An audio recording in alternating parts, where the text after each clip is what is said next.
પ્રભુ ઈસુના ગૌરવી નામમાં આજની સવારની પ્રેમી સલામ. આજના નવા દિવસની ભેટ માટે ઈશ્વરની આભાર સુધી પ્રભુના નામને ધન્યવાદ આપીએ છીએ. આજનો જે વિષય છે, ઈશ્વરના માર્ગમાં આજ્ઞાંકિતપણે ચાલો. પ્રભુએ આપણને ચાલવાનું કહ્યું છે, ખ્રિસ્તી જીવનમાં આપણા પગલાં સ્થિર કરવાનું કહ્યું છે. આપણા ડગલા પ્રભુ સ્થિર કરે છે, આપણા માર્ગ મજબૂત કરે છે.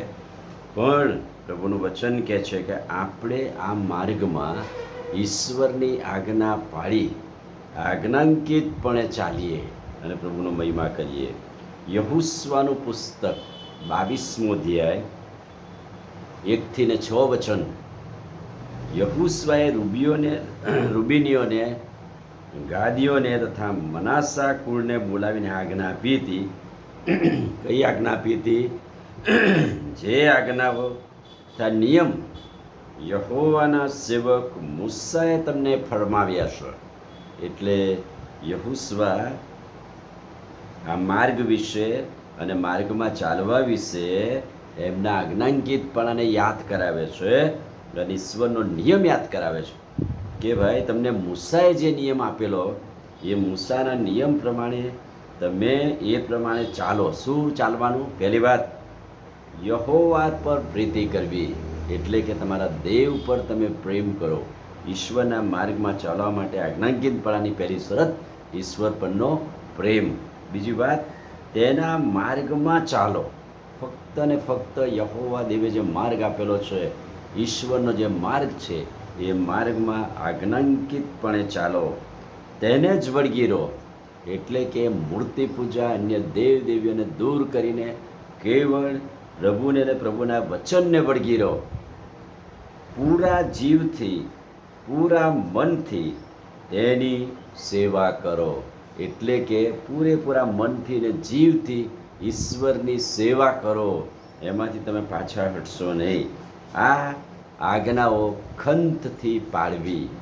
ઈશ્વરના માર્ગમાં આજ્ઞાંકિતપણે ચાલો. બીજી વાત, તેઓને પ્રતિષ્ઠિત કર. નિર્ગમનનું પુસ્તક 28મો અધ્યાય 41મું વચન. ઈશ્વરના માર્ગમાં એવા લોકોને પ્રતિષ્ઠિત કરવા, એટલે કે એમને પવિત્ર કરવા.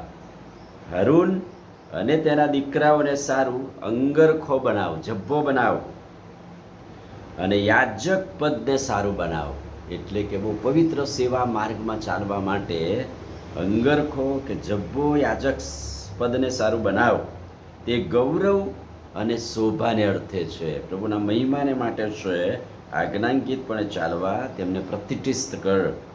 તે વડે તું તેઓને અભિષિક્ત કર.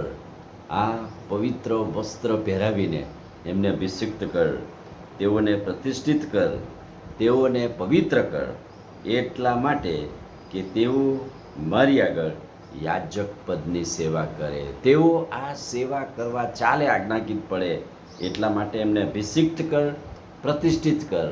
અને એની નિશાની રૂપે એમને અંગરખો અથવા તો યાજક પદને સારું જબ્બો, કે જે ગૌરવ અને શોભાને માટે છે. અને આજનું આ વચન છે કે ઈશ્વરની આગળ એના માર્ગમાં આજ્ઞાંકિતપણે ચાલીએ અને ઈશ્વરની આગળ પવિત્ર સેવા કરવા માટે પ્રતિષ્ઠિત અને પવિત્ર કરીને, અભિષિક્ત કરીને પ્રભુની સેવાને માટે, મહિમાને માટે ઉપયોગી બનીએ. આમીન. પ્રાર્થના કરીએ. વાલા પ્રભુ, આજના ખાતરીદાયક અદ્ભુત વચનને માટે આભાર.